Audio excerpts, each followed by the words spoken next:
kemerdekaan kita sudah diperjuangkan oleh Tuhan Yesus di atas kayu salib. Kita tidak perlu mati lagi, kita tidak perlu dihukum lagi.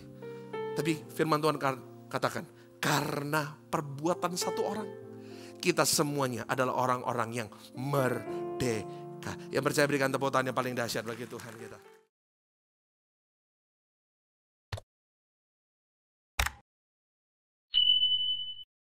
Kasih tepuk tangan yang paling dahsyat bagi Tuhan kita. Silakan kembali duduk Bapak Ibu Saudara. Saya yakin kita semuanya bangga punya Tuhan seperti Tuhan Yesus. Yang bangga sekali lagi berikan tepuk tangan buat Tuhan kita. Dan yang bangga jadi warga Indonesia juga boleh berikan tepuk tangan yang terbaik dong. Sama-sama merdeka. Kamu sama kiri kanan, kamu adalah orang merdeka. Ngomong sama gini, kamu sudah merdeka. Bapak Ibu Saudara, saat saya merenungkan kata merdeka dan saya mengingat masa-masa dulu saya SMA, saya kuliah, saya ikut upacara ini dan itu. Bapak Ibu, ada satu momen yang namanya hening cipta. Masih ingat? Saat dulu upacara, SMA, kuliah, ada yang namanya hening cipta. Betul ya? Siapa di sini dulu pas hening cipta bingung mau ngapain ini, mau ngapain ini ya. Saya juga sama seperti dulu, ini hening cipta itu maksudnya apa ya. Tapi setelah saya dikasih pengertian, hening cipta adalah momen di mana kita rakyat Indonesia mengenang bapak-bapak bangsa, betul ya? Kita mengenang perjuangan bapak-bapak bangsa kita, bagaimana mereka memperjuangkan kemerdekaan bangsa Indonesia. Pahlawan-pahlawan yang telah mati di medan pertempuran untuk memperjuangkan kemerdekaan Indonesia. Itulah namanya moment of silence, yang namanya hening cipta. Kenapa? Ini penting karena Bapak Ibu, karena perjuangan mereka, karena pengorbanan mereka, kita merdeka. Kita ini gak perlu berjuang. Hello, kita lahir, sebagian besar dari kita lahir sudah dalam kondisi Indonesia sudah merdeka. Ada di sini yang lahir di bawah tahun 1945, ada? Oh, puji Tuhan, berarti sini semuanya muda semuanya, kinclong semuanya. Tapi sebagian besar dari kita tidak pernah merasakan apa yang namanya itu perjuangan untuk kemerdekaan. Dan mereka lah, pahlawan-pahlawan itulah, prajurit-prajurit itulah, bapak-bapak bangsa kita, yang mereka sudah mati di medan pertempuran untuk mereka memperjuangkan. Saya kasih tahu, kita gak ikut berjuang, kita hanya ikut menikmati apa yang mereka perjuangkan.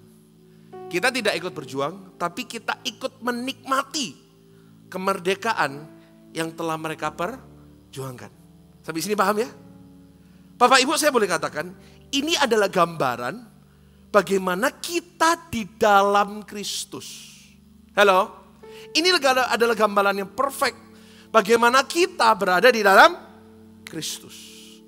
Bapak Ibu, karena pengorbanannya, karena kematiannya di atas kayu salib, kita gak perlu ikut berjuang, kita tidak perlu ikut mati, kita tidak perlu ikut dihukum, tapi segala sesuatu yang Tuhan sudah sediakan dan Tuhan sudah mati bagi kita, kita bisa ikut menikmati. Setuju katakan amin. Bapak Ibu, Roma 8 ayat 37 mengatakan di dalam Kristus, boleh ditampilkan? Tapi dalam semuanya itu kita lebih daripada orang-orang yang apa? Menang. Oleh Dia yang telah mengasihi, kita sering nyanyi lagu ini. Kita lebih dari kita sering nyanyi lagu ini, tapi sebenarnya apa sih artinya lebih dari pemenang itu? Gini. Ada seorang petinju yang namanya Manny Pacquiao. Siapa? Manny Pacquiao. Dia berlomba dan OTW lomba itu yang namanya olahragawan. Yang di sini ada yang suka nge-gym, suka olahraga. Mau kompetisi harus ngapain? Training. Harus latihannya mati-matian. Dietnya gak boleh sembarangan, makannya gak boleh sembarangan, betul? Belum lagi trainingnya itu harus ditinju sama orang, harus dipukulin badannya. Wah, gak gampang. Dia training begitu luar biasanya. Lalu dia masuk ke ring tinju, lalu dia battle, dia mulai turnamen itu, dia dipukuli kiri kanan, pukuli badannya sampai mukanya sembab semuanya. Pernah lihat orang yang habis tarung boxing, mukanya sembab semuanya, badannya hancur semuanya. Dan akhirnya Manny Pacquiao mendapatkan juara 1. Di dalam pertandingan itu, dia mengalahkan semua juara-juara yang lain. Saya mau tanya, di sini posisinya Manny Pacquiao pemenang atau lebih dari pemenang? Pemenang atau lebih dari pemenang? Yang mana? Bukan lebih dari pemenang. Tidak pernah ada di dalam judul Manny Pacquiao lebih dari pemenang, nggak ada. Manny Pacquiao di sini karena dia berjuang, dia latihan, dia ikut ditinju, lalu dia menang. Lalu menanglah Manny Pacquiao 1 juta US dollar. Wow, tapi biasanya lebih. Misalnya 1 juta US dollar dan dia dapat keliling dunia kemanapun dia inginkan selama 1 tahun. Misalnya. He deserve it. Dia layak untuk terima itu. Tapi di sini siapa yang lebih dari pemenang? Saya kasih tahu. Ada siapa yang lebih dari pemenang? Yang lebih dari pemenang adalah istri dan anak-anaknya. Kenapa? Mereka gak ikut dipukulin, gak ikut diet. Mereka mau makan martabak, rendang, jeroan terserah. Mereka gak ikut dipukulin, gak ikut turnamen, mereka gak ikut latihan lari berjam-jam. Tapi mereka dapat menikmati apa yang Manny Pacquiao sudah menangkan. Mereka dapat menikmati jutaan US dollar yang Manny Pacquiao sudah menangkan karena tinju itu. Dan mereka bisa keliling dunia. Saya mau tanya, mereka ikut gak dipukulin? Enggak. Tapi mereka dapat menikmati. Itu namanya lebih dari pemenang. Demikianlah kita di dalam Kristus. Saya kasih tahu Anda. Ya, kemerdekaan kita sudah diperjuangkan oleh Tuhan Yesus di atas kayu salib. Kita tidak perlu mati lagi. Kita tidak perlu dihukum lagi. Tapi firman Tuhan katakan, karena perbuatan satu orang, kita semuanya adalah orang-orang yang merdeka. Yang percaya berikan tepuk tangan yang paling dahsyat bagi Tuhan kita. Amin. Jadi penebusan, kemerdekaan dari dosa, bahkan masa depan yang indah dan penuh harapan, semuanya sudah diperjuangkan oleh Kristus. Dan saya katakan, siapkan ayatnya, supaya di dalam Dia, tolong digarisbawahi kata di dalam Dia, kita menerima semua kebaikan Tuhan. Tolong Galatia 3, 13 dan 14. Saya menjelaskan kepada Anda, kemerdekaan itu bukan apa yang kita perjuangkan, tapi kemerdekaan itu apa yang kita terima. Dikatakan Kristus telah menebus kita dari kutuk hukum Taurat. Saya tidak membahas tentang kata kutuk hukum Taurat. Kalau Anda penasaran, kenapa kok hukum Taurat itu dikatakan sebagai kutuk? Ikutlah kelas Faith Foundation. Kristus telah menebus kita dari kutuk hukum Taurat dengan jalan menjadi kutuk karena kita. Sebab ada tertulis, kutuklah orang yang digantung pada kayu salib. Lanjut, ayat berikutnya. Yesus Kristus telah membuat ini. Bersama-sama kita baca. 1, 2, 3. Supaya apa? Dia apa? Bukan dalam perjuangan kita.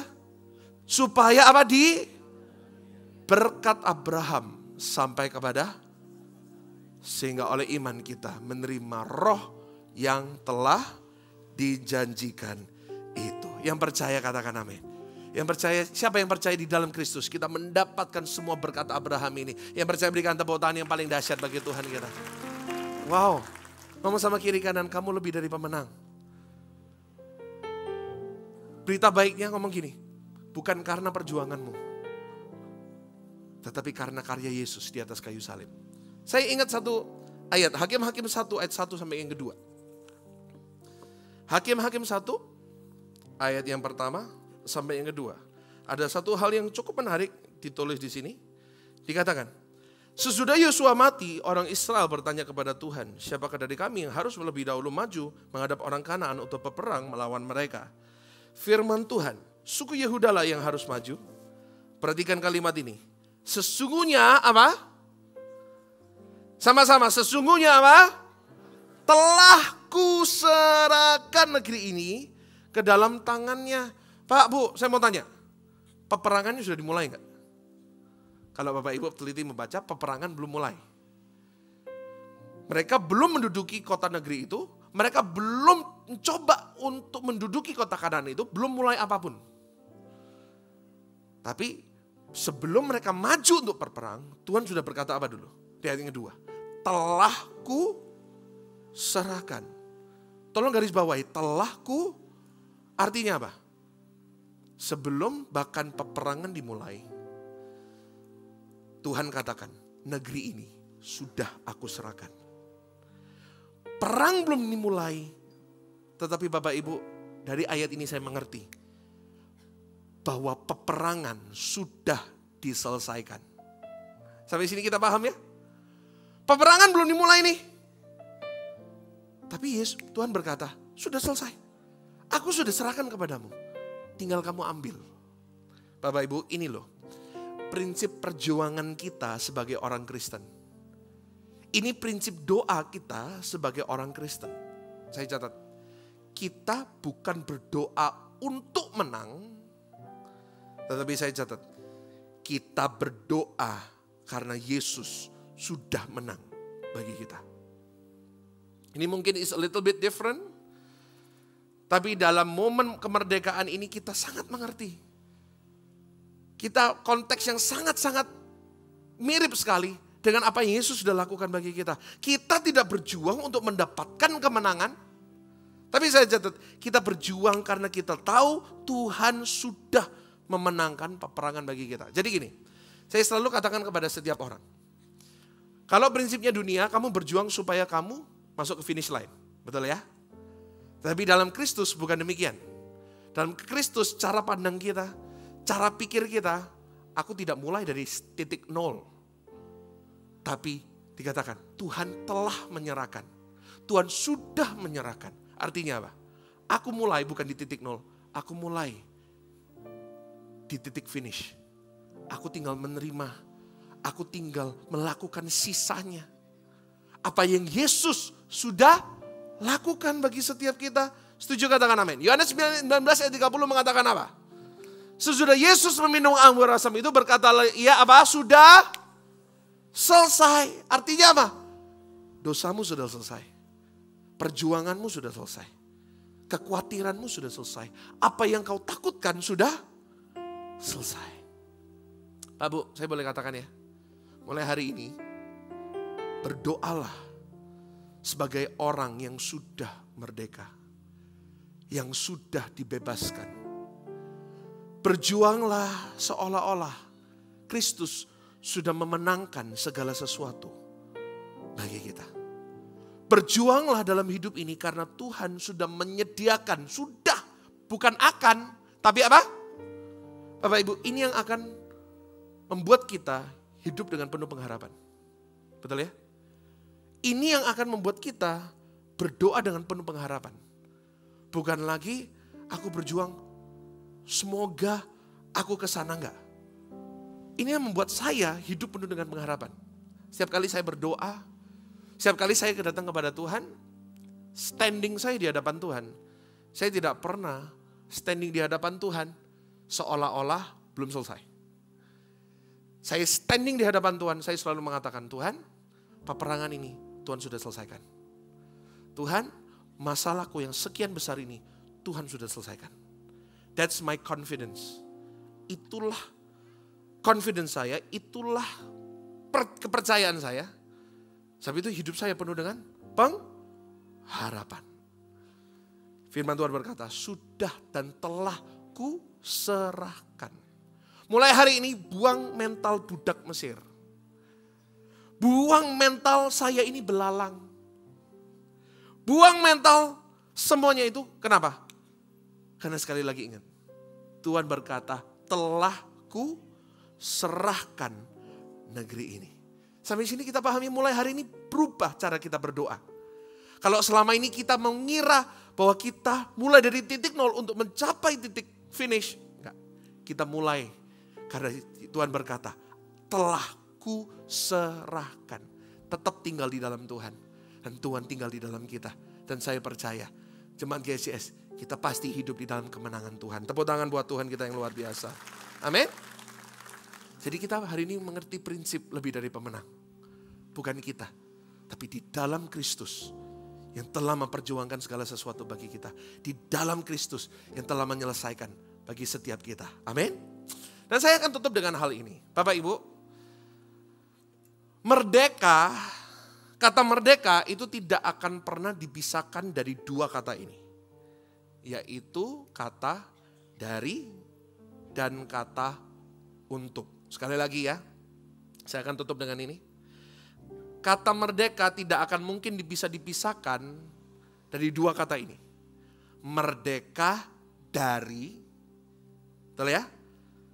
Indonesia merdeka, bukan merdeka aja, tapi merdeka dari apa? Merdeka dari penjajahan. Betul? Dan merdeka untuk sesuatu. Untuk apa? Merdeka untuk bisa berdiri dengan kaki sendiri tanpa ada intervensi dari negara lain. Betul ya? Contoh yang lain, yang lebih sederhana. Seorang narapidana misalnya. Dia merdeka, dia bebas dari penjara, dari hukuman. Itu dari. Dia merdeka dari sesuatu. Dari penjara itu. Tapi ada satu kata lagi. Dia merdeka untuk. Nah itu tanda tanya untuknya. Seorang narapidana dia bebas untuk apa? Tergantung orangnya. Dia bebas supaya bisa hidup lebih benar. Dia sadar dia salah. Dia menebus kesalahannya untuk melakukan yang lebih baik. Atau dia bebas dari penjara untuk sekali lagi melakukan apapun yang dia mau. Itu tergantung orangnya. Contoh yang lebih ekstrim ya, tapi ini jangan dicontoh ya. Seorang istri pamit keluar negeri, liburan sama teman-temannya. Suami berteriak dalam hati, puji Tuhan, aku merdeka dari radio rusak ini. Jangan ditiru ya Pak ya, tapi ini contoh ekstrim aja. Dia, bapak ini merdeka dari istrinya yang setiap hari suka ngomel. Merdeka.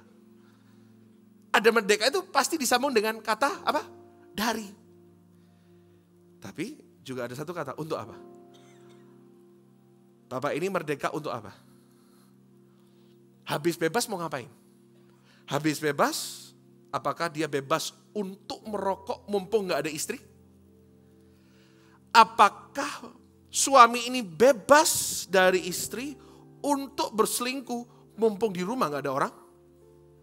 Atau dia bebas untuk berdoa mumpung gak ada gangguan dari istriku? Sampai sini paham ya? Dia bebas. Istriku lagi luar negeri, ini kesempatan untuk aku melayani Tuhan. Betul? Karena kalau ada istriku, kalau hari Minggu aku disuruh nemenin, gak bisa melayani. Mumpung istriku keluar negeri, aku mau melayani Tuhan. Aku bebas untuk melayani Tuhan. Atau aku bebas untuk, istriku gak di luar. Aku bebas untuk lebih banyak berdoa di hadapan Tuhan. Ingat ya, merdeka itu tidak bisa terpisahkan dari dua kata ini. Dari dan untuk. Nah, yuk baca sama-sama. Yohanes 8 ayat 36 mengatakan apa? Klik. Jadi apabila anak itu memerdekakan kamu, kamu pun benar-benar apa? Merdeka. Yang setuju katakan amin. Merdeka dari apa? Saya tutup dengan 2 poin ini. Tuhan Yesus memerdekakan kita dan kita sungguh-sungguh dan benar-benar merdeka dari apa? Konteksnya ayat 34 mengatakan apa? Ayat 34 yuk. Yohanes 8 ayat 34. Ini konteksnya, kita baca konteksnya. Kata Yesus kepada mereka, aku berkata kepadamu sesungguhnya setiap orang yang berbuat dosa adalah hamba. Jadi dari apa konteks ini? Tujuan pertama Tuhan datang ke dunia. Membebaskan kita dari apa? Dosa. Pak, Bu, saya catat ya. Tuhan memerdekakan kita dari identitas kita sebagai orang berdosa dan memberikan kita identitas baru. Anda ngerti ya identitas ya? Dalam hidup ini identitas kita berubah-ubah. Masa kecil identitas kita sebagai murid. Naik level kita menjadi mahasiswa. Naik level kita menjadi karyawan. Naik level lagi kita menjadi manajer, menjadi CEO, bahkan identitas kita menjadi owner. Itu identitas. Bapak Ibu, Tuhan Yesus memerdekakan kita, saya catat sekali lagi. Dari identitas, sama-sama katakan identitas. 2 Korintus 5, 21 mengatakan apa? Ayo. Dia yang tidak mengenal dosa telah dibuatnya menjadi apa? Karena kita, supaya dalam dia kita dibenarkan oleh Allah. Oke, saya akan jelaskan sedikit ya kepada Anda. Ada perbedaan dari identitas orang berdosa dan manifestasi dari dosa itu. Oke. Ada akar, ada buah. Kita mengerti bahwa karena Adam, firman Tuhan berkata, karena kesalahan satu orang, dosa masuk dalam dunia ini. Betul? Karena Adam, masuklah dosa. Dan karena dosa adalah hal yang diturunkan. Jadi karena dosa satu orang yang bernama Adam, maka manusia adalah manusia yang berdosa. Entah Anda mau dari usia kecil, dari lahir, kita ini sudah we inherited sin. Kita itu nature-nya sudah dosa. Dan karena manusia adalah manusia berdosa, itu adalah akarnya. Adalah identitas kita tanpa Kristus, di luar Kristus. Manifestasinya apa? Buahnya apa? Buahnya perzinahan, bohongan, dan lain-lain. Iri hati, benci, sombong. Pak Bu, Adam dan Hawa, mereka tidak melakukan ini semuanya. Mereka hanya, hal yang mereka lakukan adalah apa? Cuman makan. There's nothing wrong with that. Tapi karena dosa itu mereka gak taat. Dosa itu masuk menjadi identitas kita sebagai orang. Sebagai manusia kita adalah orang berdosa. Itu adalah akar. Dan manifestasinya apa? Karena kita di dalam, by nature kita adalah orang yang berdosa, maka manifestasinya, buah yang muncul, itu bukan kebaikan. Bukan kasih. Tapi karena kita adalah manusia yang berdosa, yang muncul adalah apa? Perzinahan. Ini manifestasi dari dosa.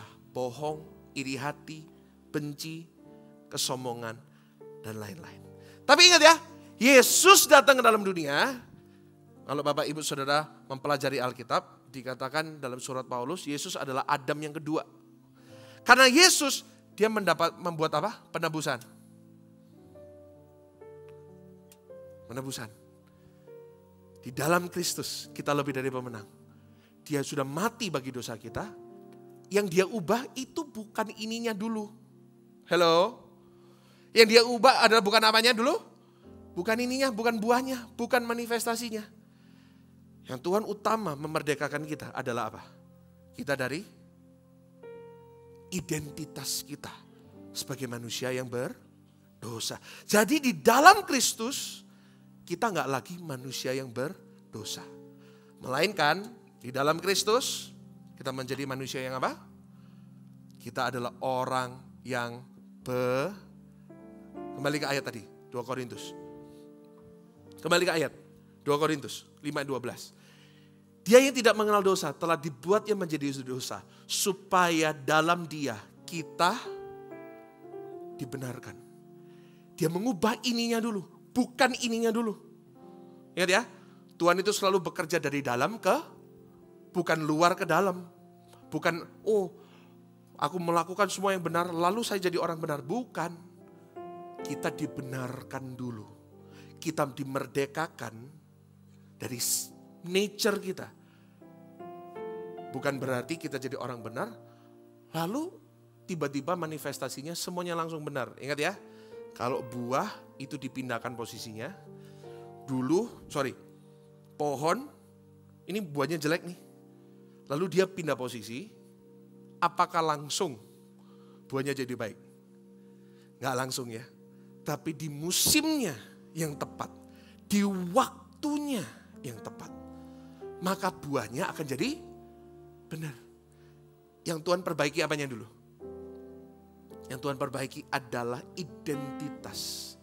Jadi Bapak Ibu Saudara, gambar diri Anda harus benar dulu. Setuju, katakan amin. Kalau gambar diri Anda salah, maka buahnya juga pasti salah. Tapi kalau gambar diri Anda benar, aku bukan lagi orang manusia yang berdosa.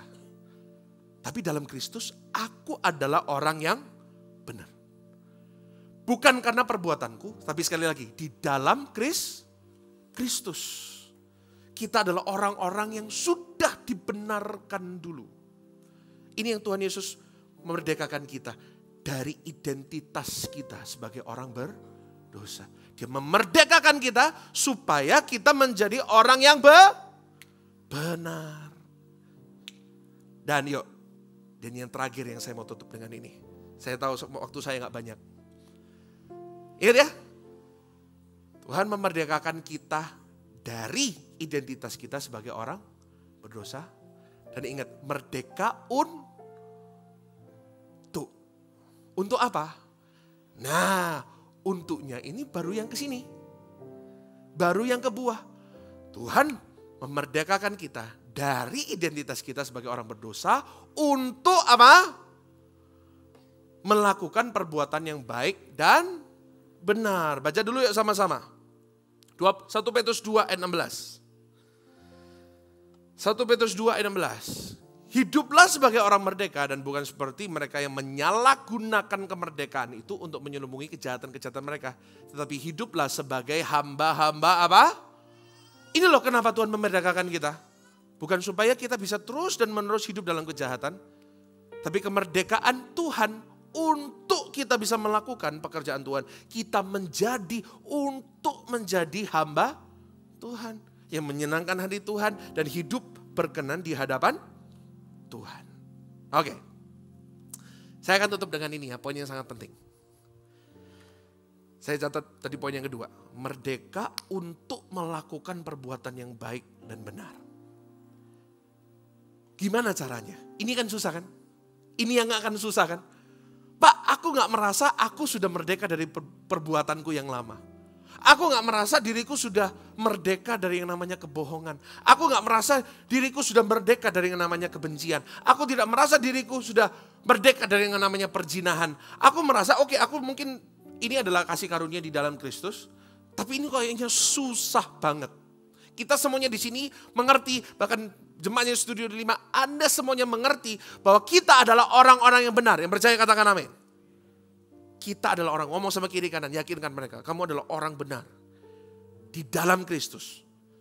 Ayo, bantu saya ngomong sama kirinya lagi sekarang yuk. Kamu orang benar di dalam Kristus. Tapi pertanyaannya, Pak, memang akarnya aku orang benar. Tapi kenapa kok buahnya aku masih suka berzina. Aku gak bisa kontrol diriku dari yang namanya emosi. Aku suka marah, aku masih suka benci. Seakan-akan aku belum merdeka dari semuanya ini, betul? Oke. Ada yang masih ingat saya khotbah di sini dengan saya menggendong teman-teman saya? Perumpamaan yang saya gendong teman saya. Ada yang masih ingat? Itu kayak menurut saya itu perumpamaan yang tidak akan mungkin terlupakan. Karena gak pernah ada pendeta yang gendong temannya di atas panggung, gak ada. Saya menceritakan kepada jemaat bahwa di dalam kelemahan kita, saat kita tidak bisa melakukan, siapa yang menolong kita? Roh Kudus yang menolong kita. Saya catat. Yesus naik ke surga, dia menebus kita, dia tidak meninggalkan kita sendirian. Yesus naik ke surga memberikan kita siapa? Nah this is what it gets interesting. Bapak Ibu, ada kebenaran yang saya ingin sampaikan dari sini, ada sebuah pemahaman yang saya ingin sampaikan di sini, sebuah mindset. Bapak Ibu, tolong ditampilkan ayatnya. Firman Tuhan berkata bahwa Roh Kudus adalah roh yang memerdekakan. Ayo baca sama-sama. 1, 2, 3. Sebab Tuhan adalah, dan di mana ada roh Allah, di situ ada kemerdekaan. Jadi Roh Kudus, satu sisi, dia membuat kita merdeka.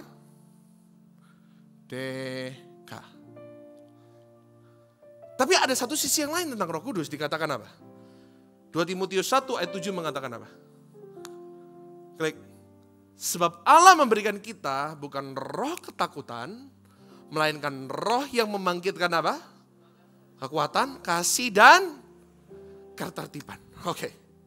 Satu sisi Roh Kudus adalah roh yang memerdekakan, betul? Tapi satu sisi Roh Kudus adalah roh yang membangkitkan ketertiban. Banyak orang punya pengertian yang salah tentang merdeka. Banyak orang menganggap gini, aku kan orang merdeka.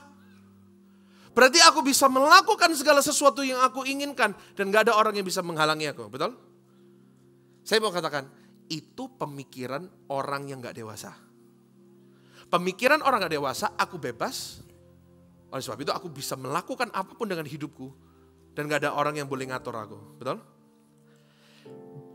Itu sangat kontroversial dengan tertib. Bagi orang yang belum dewasa, saya catat. Merdeka dan tertib adalah sesuatu yang sangat kontroversial. Setuju dengan saya? Coba Anda tanya kepada anak saudara nanti. Yo, kamu kan bebas di sekolah. Sudah libur kan? Tetap bangun yuk jam 8 pagi. Apa enggak pore anaknya?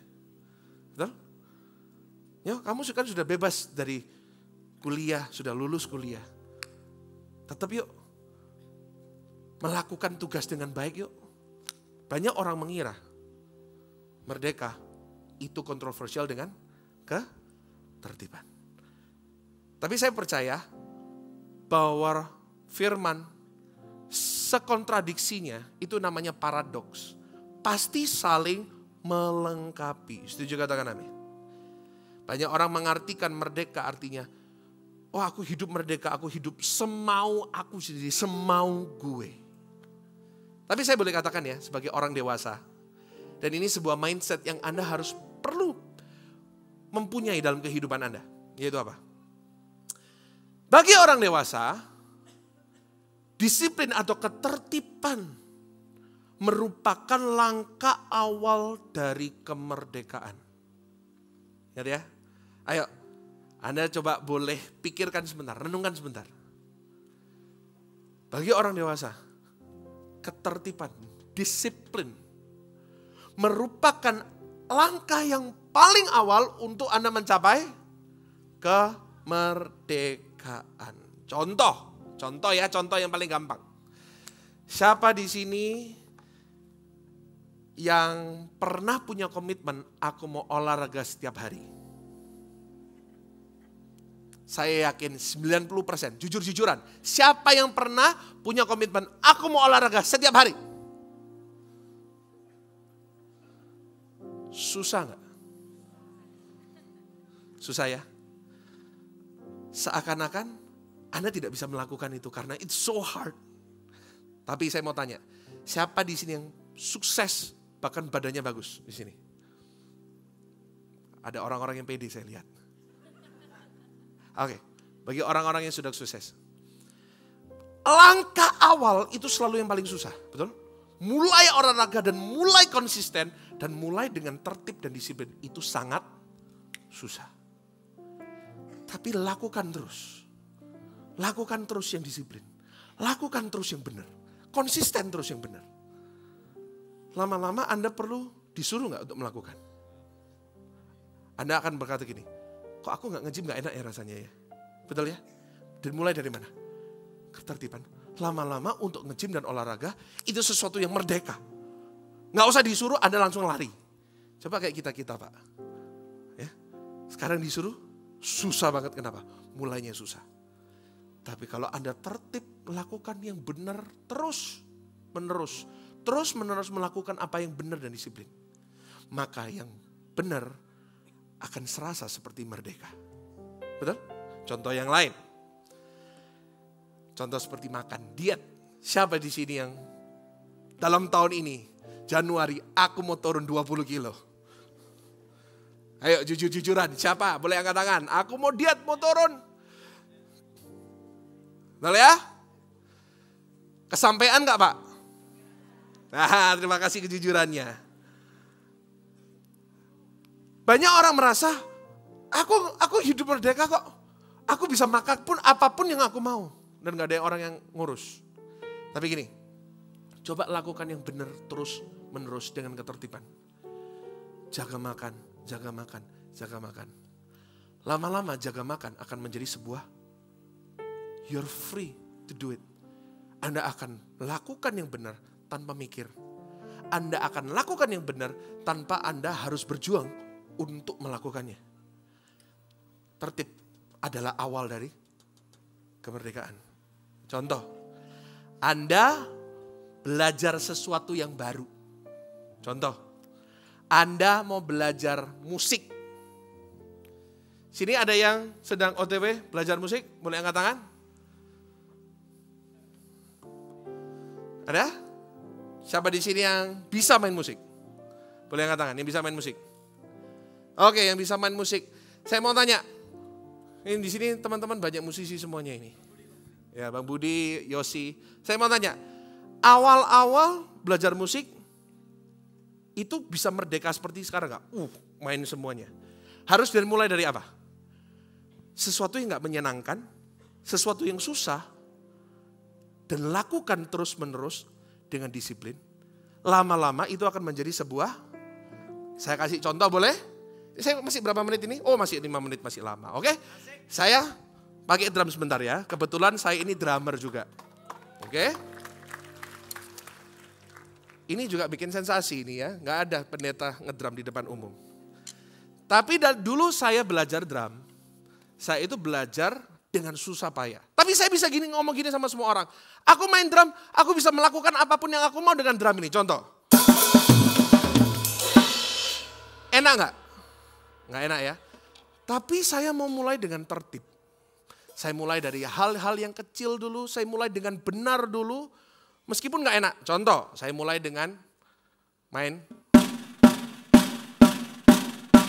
Ini sangat membosankan. Tapi saya tertib melakukan ini 1 jam sehari.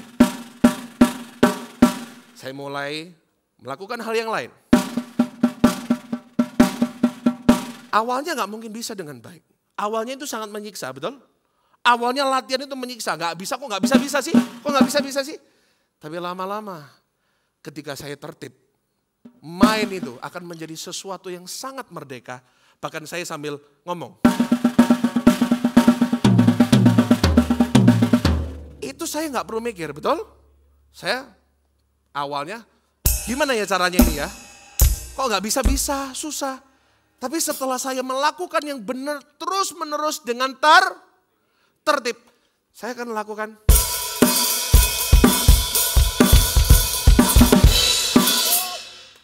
Saya nggak perlu mikir. Ayo, saya disuruh ngomong sambil saya bisa. Kenapa? Kenapa saya bisa? Kenapa kok saya di tengah-tengah khotbah, di tengah-tengah semuanya, saya tetap bisa melakukan. Kenapa? Karena saya dulu ngawali dengan tertib. Dan permainan saya menjadi sesuatu yang sangat gampang. Saya nggak usah mikir, saya nggak usah berjuang. Saya sudah merdeka dalam permainan saya. Saya mau sambil nyanyi apa nih? Ku mau selalu bersyukur, sebab cintamu padaku takkan pernah berubah. Saya bisa, kenapa? Nggak usah mikir, karena saya mulai dengan tertib. Jadi poin saya yang terakhir yang saya ingin bawakan hari ini, klik.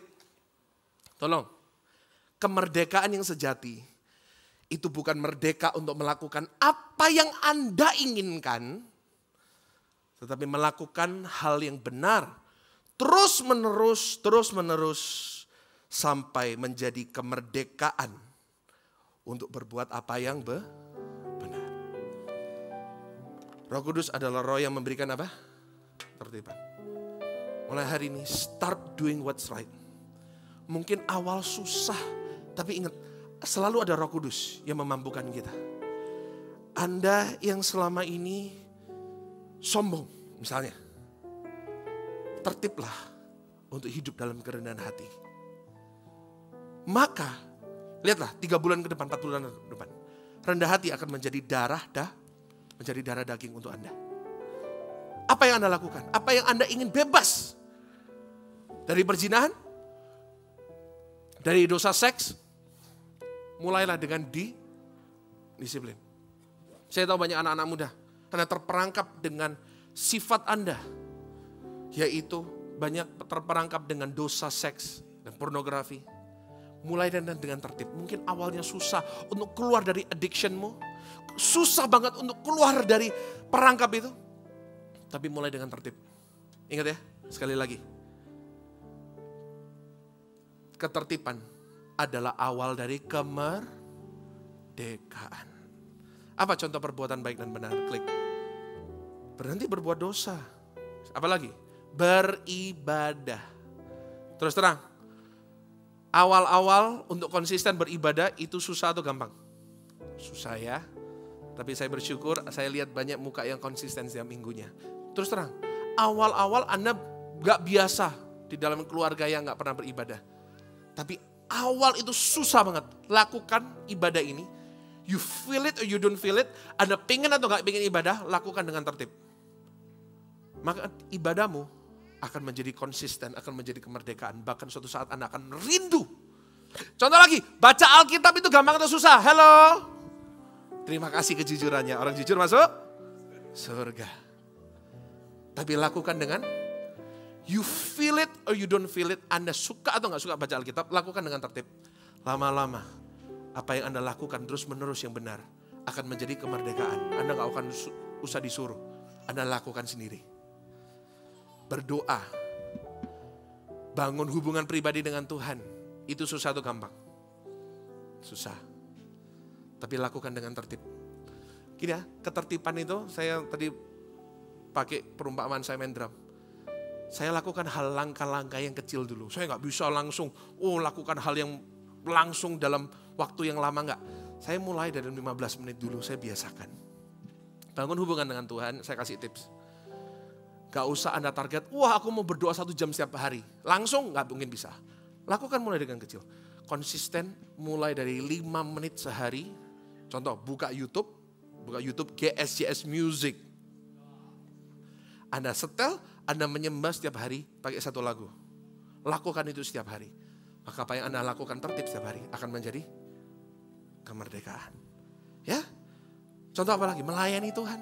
Awal melayani Tuhan tanya semuanya. Enggak gampang. Konsisten datang setiap hari. Melakukan dengan baik benar. Itu enggak gampang. Tapi lakukan dengan disiplin. Maka itu akan menjadi kemerdekaan. Anda memberi. Awalnya pasti susah. Tapi lakukan dengan konsisten. Lama-lama akan menjadi kemerdekaan. Saya berdoa kita semuanya menangkap dan belajar hal-hal yang baru hari ini. Lakukan apa yang baik di mata Tuhan. Terus dan menerus. Anda akan lihat. Maka Anda akan hidup menjadi orang-orang yang merdeka. Berikan tepuk tangan buat Tuhan kita. Ya, saya tidak perpanjang firman Tuhan hari ini. Tapi saya berdoa apa yang saya sampaikan bisa menjadi berkat bagi setiap kita. Yuk kita berdiri sama-sama. Kami bersyukur Tuhan buat semua kebaikan-Mu. Terima kasih bagi bangsa ini. Sama-sama kami berdiri dan membawa doa kami kepadamu. Sesuatu yang besar pasti terjadi dan mengubahkan negeri kami. Mari angkat tanganmu. Hanya nama-Mu Tuhan ditinggikan.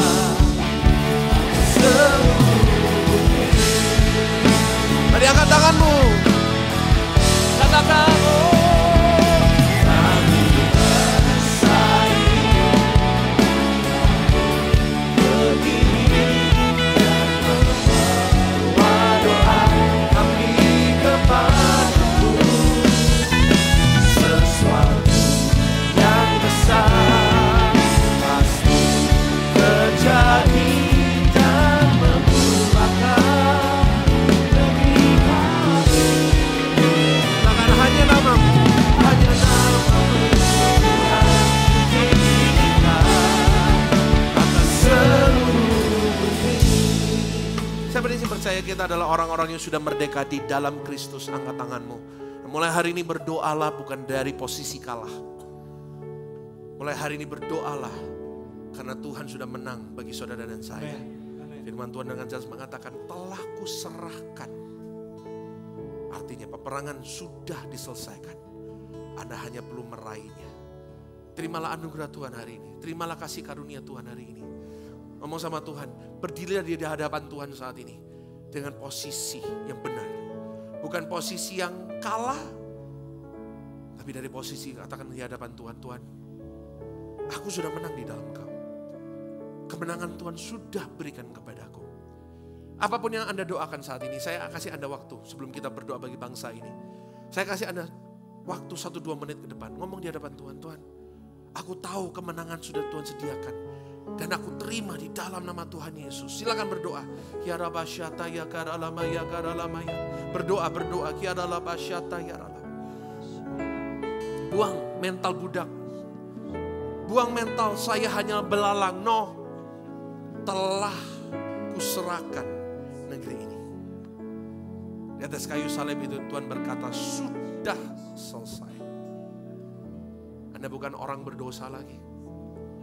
Tapi di dalam Kristus, semua kita adalah orang-orang yang benar. Yang percaya angkat tanganmu. Have confidence.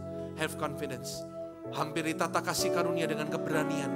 Karena Anda adalah orang-orang yang sudah ditebus. Ya Rabasyata ya karalaba ya karalaba. Firman-Mu dan kebenaran-Mu hari ini memerdekakan setiap kami. Memerdekakan setiap belenggu. Ya Rabasyata ya karalaba ya karalaba ya karalaba.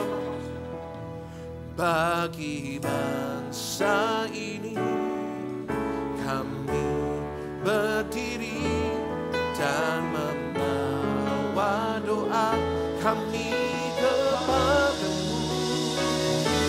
Sesuatu yang besar pasti terjadi dan mengubahkan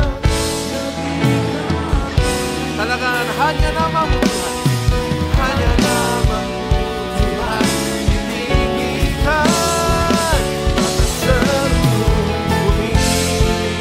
Mari angkat kedua tanganmu, sama-sama katakan bagi bangsa ini. Bagi bangsa ini berdiri dan membawa doa kami kepadamu.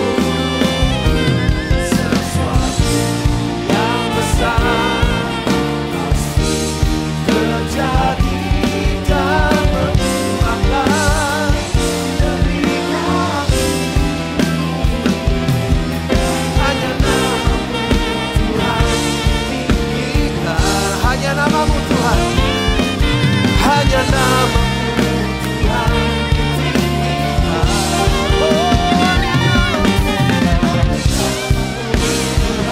ditinggikan.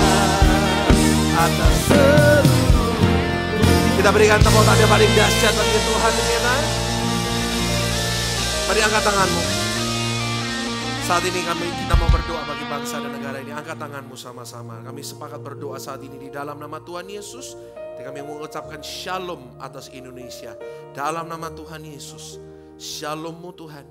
Damai sejahtera-Mu melimpah atas negara, bangsa dan negara kami. Diberkatilah bangsa kami, diberkatilah pemerintahan kami, diberkatilah semua masyarakat Indonesia, khususnya kami Tuhan, hamba-hamba-Mu, umat-Mu, anak-anak-Mu, di mana di seluruh bangsa ini kami semuanya ada, kami sama-sama berdiri di dalam nama Yesus, kami mengucapkan blessing-Mu, kami yakin dan percaya bangsa Indonesia pasti diberkati, pasti maju dalam nama Tuhan Yesus. Tuhan jauhkan Indonesia dari semua bahaya, malapetaka, semua bencana alam. Kami singkirkan di dalam nama Yesus. Karena selalu ada damai sejahtera di atas seluruh Indonesia. Tuhan singkirkan dari semua oknum-oknum, semua orang-orang yang menimbulkan huru-hara atas bangsa negara kami. Di dalam nama Yesus tetap ada ketenangan. Jauhkan dari semua demo-demo yang anarkis, semua kerusuhan kami tolak dalam nama Yesus. Semua oknum-oknum yang berusaha untuk menghancurkan, memecah belah, kami batalkan dalam nama Tuhan Yesus. Kami percaya Tuhan, bangsa dan negara kami dalam tangan-Mu. Kami percaya sesuai dengan visi pemerintahan kami. 2045 adalah tahun Indonesia emas terjadi dalam nama Yesus. Memberikan kesejahteraan untuk semua rakyat Indonesia. Dan kami berdoa Tuhan buat gereja gerejamu yang ada di Indonesia. Di dalam nama Tuhan Yesus, Tuhan berkati gerejamu. Tuhan, kami percaya Tuhan adakan banyak sekali pertobatan yang terjadi di bangsa ini. Tuhan berikan kepada gerejamu kebebasan Tuhan untuk beribadah. Kau bela Tuhan gereja-gerejamu Tuhan yang sedang dianiaya, mereka yang ditutup, kami berdoa dalam nama Yesus, pembelaan Tuhan terjadi. Tuhan sediakan yang terbaik bagi mereka. Untuk gereja-gereja yang sedang dihina dimanapun di pelosok Indonesia, kami berdoa dalam nama Yesus, pembelaan Tuhan terjadi. Justru banyak jiwa yang akan diselamatkan di sana di dalam nama Tuhan Yesus. Bagi Tuhan gak ada yang mustahil. Kami sungguh amat bersyukur buat semua kebaikan dan anugerah dan kasih karunia-Mu. Dan kami sekali lagi mohonkan anugerah-Mu dan blessing-Mu yang terbaik untuk bangsa dan negara ini. Kami yakin dan percaya bangsa kami di hatinya Tuhan, di rencananya Tuhan. Dalam nama Tuhan Yesus Kristus, mari semua yang percaya sama-sama kita mau katakan amin. Berikan tepuk tangan yang paling dahsyat, yang paling meriah bagi Tuhan kita yang luar biasa.